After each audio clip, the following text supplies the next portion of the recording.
दोस्तों, एक समय की बात है जब एक शहर में एक अमीर व्यक्ति रहता था जिसका नाम श्यामलाल था। श्यामलाल बड़ा ही घमंडी था और लोगों से बड़ी बेईमानियां करता था, लोगों से बड़ा लड़ाई झगड़ा करता था। श्यामलाल के संत पास के जंगल में रहते थे। एक दिन श्यामलाल को संत से मिलने की आशा हुई। श्यामलाल संत को मिलने के लिए जंगल में गया और संत से पूछा कि है महाराज, दुनिया में किस तरह से रहना चाहिए, किस तरह से लोगों से व्यवहार करना चाहिए, किस तरह से लोगों के सामने प्रस्तुत होना चाहिए। संत ने जवाब दिया कि श्यामलाल, पहले तुम सामने आओ, तुम्हारा मस्तक देखने कि अब तुम दुनिया में जीवित भी रहोगे या फिर नहीं।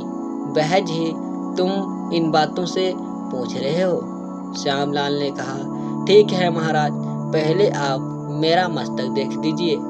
संत ने श्यामलाल का मस्तक देखा और कहा कि है महाराज, बताइए क्या कारण है।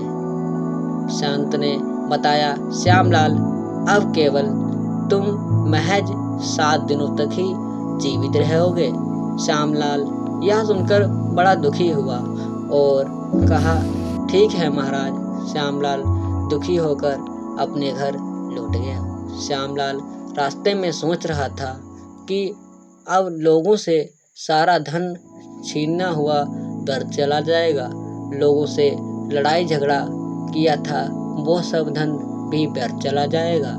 जितनी बेईमानी की थी वो सब धन बेकार हो जाएगा। श्यामलाल बड़ी दुखी हुआ, कहने लगा, अब लड़ाई झगड़ा करने से क्या फायदा। जो श्यामलाल ने जिन लोगों से लड़ाई झगड़ा किया था उन लोगों से भी माफ़ी मांग ली और जिन लोगों का धन लूटा था उन सभी लोगों का धन वापस कर दिया। बच्चों को बच्चों का हक दे दिया, पत्नी को पत्नी का हक दे दिया और सभी खुशी खुशी रहने लगे। इस तरह से 6 दिन बीत गए। श्यामलाल एक दिन शाम को बैठे हुए थे, तभी श्यामलाल का मन हल्का हुआ और संत से मिलने की उम्मीद जागी। श्यामलाल संत को मिलने के लिए जंगल में गए। श्यामलाल ने जंगल में संत से मिले और कहा कि है महाराज, मैंने इन दिनों में किसी से भी लड़ाई झगड़ा नहीं किया, किसी को भी मारा पीटा नहीं, किसी की भी बेईमानी नहीं की, बल्कि इन दिनों में मैंने जिन लोगों से भी बेईमानी की थी उन लोगों का भी धन वापस कर दिया। जिन लोगों से झगड़ा किया था उन लोगों से भी माफ़ी मांग ली। बच्चों को बच्चों का हक दे दिया, पत्नी को पत्नी का हक दे दिया और किसी को भी नहीं कष्ट पहुंचाया। भगवान की स्तुति करने लगा। संत ने कहा, ठीक है, इसी तरह से ही दुनिया में रहना चाहिए जिस तरह से तुम ये 6 दिनों में रहे हो। खुशी रहने के लिए यही अच्छा तरीका है। लेकिन ये सुनकर श्यामलाल बड़ा दुखी हुआ, कहने लगा कि अब ये कहने से क्या फ़ायदा, अब तो वहज ही हम 7 दिनों तक ही जीवित रहेंगे। संत ने कहा, श्यामलाल, दुनिया में हर एक व्यक्ति केवल 7 दिनों तक ही जीवित रहता है।